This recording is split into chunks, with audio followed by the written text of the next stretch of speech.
Are you getting the couldn't complete call error on Messenger? Let's solve this problem in a simple and easy way. Check internet connection. Turn airplane mode on and off to refresh your connection. Update Messenger app.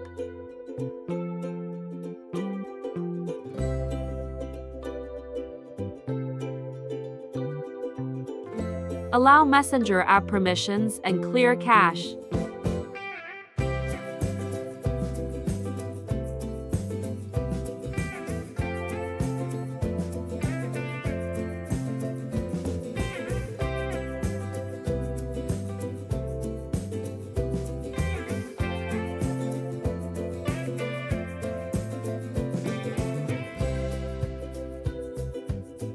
Restart your phone.